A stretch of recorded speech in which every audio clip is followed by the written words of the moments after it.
मित्रों, इस वीडियो के माध्यम से हम आज आपके लिए एक रोचक जानकारी देने के लिए जा रहे हैं कि हम अपने यदि सातों चक्रों को जागृत कर लेते हैं तो फिर हमारे अंदर किस प्रकार की घटनाएं घटती हैं। जब व्यक्ति के चक्र जागृत हो जाते हैं तब उसे साधना फलित होती है।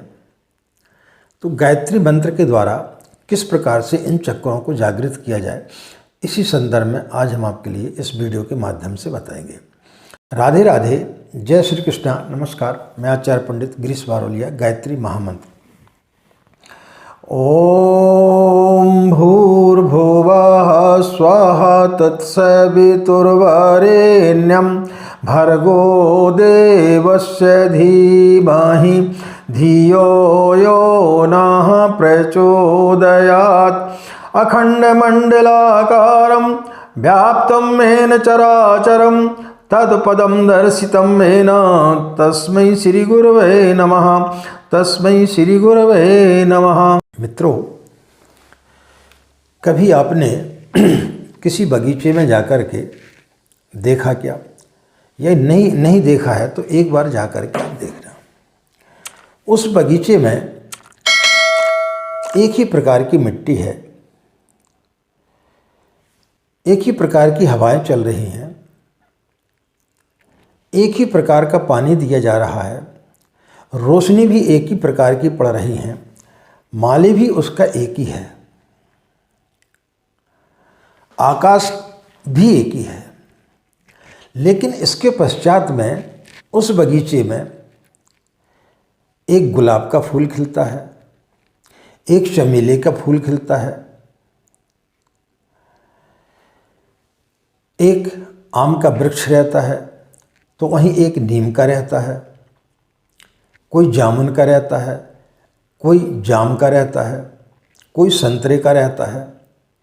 एक ही बगीचे में, एक ही ज़मीन पर भिन्न भिन्न प्रजाति के चीज़ें पाई जाती हैं। ऐसा क्यों? जब ज़मीन एक ही है, माली एक ही है, सूर्य की किरणें एक ही प्रकार की पड़ रही हैं, पानी भी सभी को एक ही प्रकार का मिल रहा है, कोई भेदभाव नहीं है, इसके पश्चात में एक जो है वृक्ष मीठे फल देता है, एक कड़वे फल देता है, एक से जो है गुलाबी पंखुड़ियाँ निकलती हैं, एक से सफ़ेद निकलती हैं, किसी से पीली, किसी से लाल, किसी से नीली, अलग अलग भांति के फूल खिलते हैं, अलग अलग भांति के फल खिलते हैं। उनकी सुगंध अलग रहती है। चमेली के फूल की सुगंध अलग रहेगी, गुलाब के फूल की सुगंध अलग रहेगी। एक ही बीज के अंदर इतनी अनंत संभावनाएं छिपी रहती हैं कि वह उन्हीं चीज़ों को खींचता है जो वो चाहता है। मित्रों, इसी प्रकार से व्यक्ति के अंदर घटनाएं घटती हैं। परमात्मा ने यदि मनुष्य के शरीर को अंदर से खोल करके देखा जाए तो जितनी भी चीज़ें हैं आपके अंदर उतनी ही दूसरे के अंदर होंगी। कोई भी भेदभाव उसमें नहीं है। लेकिन इसके बावजूद भी सभी के गुण कर्म स्वभाव में फर्क होता है। ऐसा क्यों?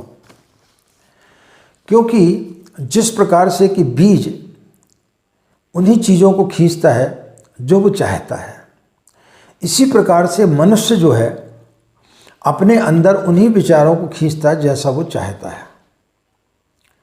कोई दुख को खींचता है, कोई क्रोध को खींचता है, कोई प्रेम को खींचता है, कोई वासना को खींचता है। तो जिस प्रकार की चीज़ों को हम खींचते हैं हम वैसे ही बनते हुए चले जाते हैं। पृथ्वी पर हर व्यक्ति के अंदर संभावनाएं हैं कि वह परमात्मा के पास तक जा सकता है, वह परमात्मा की असीम कृपा को प्राप्त कर सकता है। लेकिन हम उन्हीं चीज़ों को खींचते हैं जो हम चाहते हैं। इसलिए जब हम किसी भी मंत्र की उपासना करते हैं, किसी भी देवी देवता के समक्ष जाते हैं, वहाँ पर भी हम वही चीज़ मांगते हैं, वही चीज़ हम अपनी खींच करके ले आते हैं। हम क्रोध से भरे हुए हैं तो क्रोध और लेकर के जाते हैं, वासना से भरे हुए हैं तो और ज़्यादा वासना लेकर के जाते हैं, प्रेम से भरे हुए हैं तो और ज़्यादा प्रेम लेकर के आ जाते हैं। फिर हमें समझ में नहीं आता है कि हमें मंत्र फलित क्यों नहीं होता है। व्यक्ति वही रहता है, लेकिन वो जो सोचता है, वो जो जैसा चाहता है वैसे ही चीज़ों को खींच लेता है और फिर वो वैसे ही बन जाता है। जिस प्रकार से कि गुलाब का फूल सिर्फ अपनी चीज़ों को ही खींचता है, उसका बीज, और वैसे ही वो फूल को निर्मित करता है। चमेली का फूल कहीं पर भी चला जाए, किसी भी ग्रह नक्षत्र में चला जाए, लेकिन वो चमेली का फूल ही रहेगा। उसका बीज उन्हीं चीज़ों को खींचेगा जो उसके अंदर हैं। तो इसी प्रकार से मनुष्य की जिस प्रकार की प्रवृत्ति होती है, वह अपने जीवन को उसी प्रकार से ढाल लेता है। इसलिए जब हम मंत्र का जाप करते हैं तो गायत्री मंत्र हमारे अंदर की चक्रों को जागृत करती है।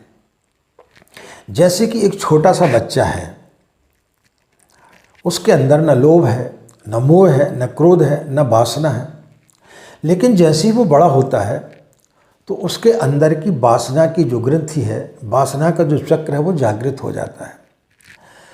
व्यक्ति वही रहता है, समाज वही है, परिवेश वही है, शहर वही है, लेकिन उसके उठने बैठने का तरीका, उसके सोचने का तरीका, हर चीज़ में उसके अंदर बदलाव आ जाता है। उसके पहले भी सारी चीज़ें वही थी, परिवार के लोग भी वही थे, सब कुछ वही थे, उसके विचार करने का तरीका अलग था, लेकिन जैसे ही उसकी वासना की ग्रंथि जागृत होती है, वासना का चक्र जागृत होता है, उसकी सारी चीज़ें बदल जाती हैं। तो जब हम साधना करते हैं तो हमारे अंदर की जो ग्रंथि थोड़ी सी कमज़ोर होती है और वो जब जागृत हो जाती है तो सृष्टि वही रहेगी, सब कुछ वही रहेगा, लेकिन आदमी के अंदर परिवर्तन आ जाता है। इसलिए परम पूज्य गुरुदेव ने आत्मबोध और तत्वबोध की साधना पर विशेष ध्यान दिया है, विशेष रूप से बताया है कि आपको आत्मबोध और तत्वबोध की साधना करना चाहिए। क्योंकि मित्रों, जब व्यक्ति सोता है तो सोते समय और सुबह उठते समय, यह दो समय इतने ज़्यादा संवेदनशील होते हैं कि आप सोते समय जैसे विचारों को लेकर के आएंगे, उसी प्रकार के विचार आप सुबह उठते समय लेकर के आएंगे। एक ही घर में 5 व्यक्ति सो रहे हैं, लेकिन कोई व्यक्ति जो है धनाढ्य बनने का स्वप्न देख रहा है, कोई डाकू बनने का स्वप्न देख रहा है, कोई सुंदर स्त्री के साथ में जो है घूम रहा है, कोई जो है अभिनेता बनने का स्वप्न देख रहा है, कोई राजनेता बनने का स्वप्न देख रहा है, कोई साधु संत बनने का स्वप्न देख रहा है। मकान एक ही है, हर चीज़ प्रकृति की एक है, लेकिन इसके पश्चात भी सब लोगों की सोच जो है वो अलग अलग है। ऐसा क्यों है? क्योंकि हम जैसा सोचते हैं वैसी ही चीज़ों को हम पकड़ते हैं। आपने यदि क्रोध किया तो आप दिन भर क्रोध को पकड़े रहते हैं। इसलिए जब हम रात्रि को सोते हैं तो रात्रि में हमें ध्यान करके, और जैसे कि पूज्य गुरुदेव ने बताया है कि 5 बार आप गायत्री मंत्र का जाप करें और उसके पश्चात आप चिंतन करें कि दिन भर में आपने क्या खोया, क्या पाया। फिर उसके पश्चात में जब व्यक्ति सोता है तो जब वो सुबह उठता है तो उन्हीं विचारों के साथ में उठता है जो अच्छे विचार लेकर के वो सोया था। तब फिर उठते समय हमें अच्छे विचारों का आदान प्रदान करना चाहिए। ब्रह्म मुहूर्त में सोकर उठ के साधना के ऊपर क्यों महत्व दिया गया है? क्योंकि जब हम साधना करते हैं तो हमारे अंदर जो हम उत्साह है, जो आनंद, जो ऊर्जा लेकर के निकलते हैं, वह फिर दिन भर वैसी ही ऊर्जा बनी रहती है। और यदि आप देर से उठते हैं तो फिर आप क्रोध से भरे हुए हैं, आलस्य से भरे हुए हैं, तो फिर दिन भर आप उसी आलस और क्रोध में जीते रहते हैं। कभी आप ध्यान करना, सुबह जब आप उठते हैं और यदि आपने किसी के ऊपर क्रोध कर दिया तो दिन भर आप क्रोधित ही रहेंगे, यानी आपने उस क्रोध को अपने अंदर आत्मसात कर लिया है और आप जो है उसी को लेकर के चल रहे हैं। किसी ने आनंद को ग्रहण कर लिया तो वो दिन भर जो है आनंद में रहता है। इसलिए साधना का महत्व जो है ब्रह्म मुहूर्त में बताया गया है कि ब्रह्म मुहूर्त में जब आप साधना करेंगे तो जैसे विचारों को लेकर के आप चलेंगे, जैसी शांति को लेकर के आप चलेंगे, जैसा मन आपका स्थिर होगा, वैसा आपका दिन पूरा बनते हुए चला जाएगा। तो आत्मबोध और तत्वबोध की साधना पूज्य गुरुदेव ने इसलिए बताई है। तो जब हम आत्मबोध और तत्वबोध की साधना करते हैं और उसके पश्चात में स्नान आदि करने के बाद में जब हम गायत्री मंत्र का जाप करते हैं, तब फिर हमारी जो है, जब हम एकाग्र चित्त होकर के बैठते तो जो व्यक्ति की सातवीं इंद्रिय होती है वो जब जागृत होती है तब वह परमात्मा के निकट पहुंचता है। कोई मंगल ग्रह में पहुंच गया, कोई चंद्र ग्रह में पहुंच गया, लेकिन वहाँ पर भी उन्होंने जाकर के परमात्मा को नहीं देखा। परमात्मा को आप पूरे ब्रह्मांड के किसी भी कोने में चले जाएं, लेकिन आप परमात्मा को वहाँ पर नहीं देख पाएंगे। लेकिन जिन्हें देखना था उन्होंने इसी पृथ्वी पर देख लिया, चाहे वो बुद्ध हों, महावीर हों, जीसस हों, रामकृष्ण परमहंस हों, परम पूज्य गुरुदेव हों, उन्होंने इसी पृथ्वी पर ईश्वर को पा लिया। तो ईश्वर है कहाँ? ईश्वर कहीं और नहीं है। हम मंदिर जाते हैं, मंदिर जाकर के हम 7 परिक्रमा करते हैं, लेकिन कभी आपने उस परिक्रमा के बारे में सोचा? हम सिर्फ कर्मकांड में उलझ जाते हैं, लेकिन हम उस भाव को नहीं पहचान पाते जिन चीज़ों को लेकर के ऋषि मुनियों ने उन संकेतों को बनाया है।